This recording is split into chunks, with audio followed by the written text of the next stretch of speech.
Hello and welcome back to the channel. 1 year ago I set up this tank, and today as I break it down I'm going to talk you through everything I learned from it over the last 12 months. If you haven't already, make sure you watch the original video where I set it up. At the start the peace lily was tiny, but over the last year it's gotten huge, casting a huge shadow over the water, making it hard for aquatic plants to grow and for me to see into the tank. That's the reason I originally used low light plants like Anubias and Java Fern. But even these species have hardly grown at all, only producing a few new leaves in the full year. Another reason for this lack of growth is that I do not dose fertilizers in this tank. The plants get all their nutrition from shrimp, fish and snail poo.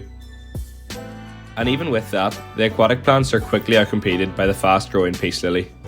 For filtration in this tank, I hid the pump behind the wall of stones and the gravel, so that the stones, the gravel and the sponge would be used as the filter media.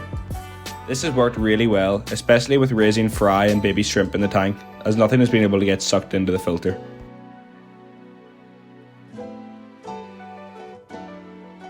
The snails have done really well in this tank and have been breeding since day one. This was initially set up to be a breeding tank for my cherry shrimp, which didn't exactly go as planned, and after a year of having the tank running, I know where I went wrong. Although I have seen multiple generations of baby shrimp, I haven't seen a population explosion the same as I have in other tanks. The reason for this is the water level drops very fast due to the peace lily absorbing water, as well as it being open top, so the water evaporates off very quickly as well. To breed, shrimp need a very stable environment, and me having to do water changes 3 times a week to keep the water level topped up didn't provide this for them, and that's why I didn't see the population explosion I was expecting.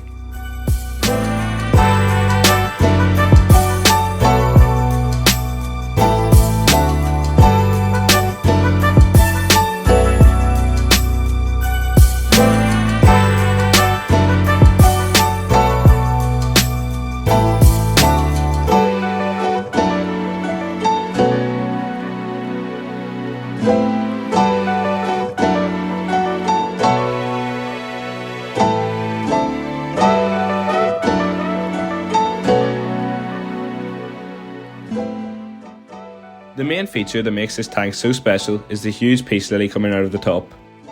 But what you don't see just by looking at it normally is the huge root system underneath all the gravel all through the tank. And as I take apart the scape here, you can see that the roots have gotten everywhere, into the filter, even inside the sponge of the filter, all through the rocks and all under the gravel. This is why I used lava rock, as it's a porous rock, which made it really good for the colonization of bacteria that would act as a filter, and also for the peace lily roots to be able to grow onto and through it.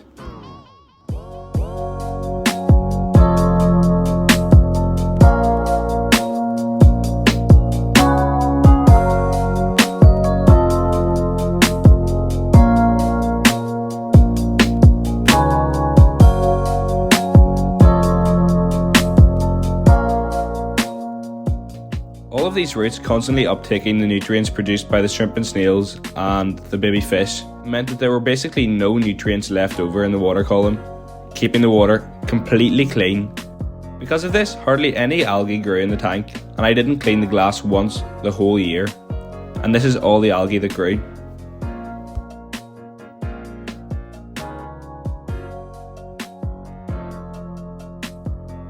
I was so close to creating the perfect low maintenance tank. By having very low lighting and hardly any nutrients left over in the water column, I had to do no cleaning. The only problem I didn't see coming was having to constantly top up the water. So if you're going to attempt to set up a tank like this, I would recommend having RO water to make top ups easy, or use a fitted lid so that there won't be any evaporation.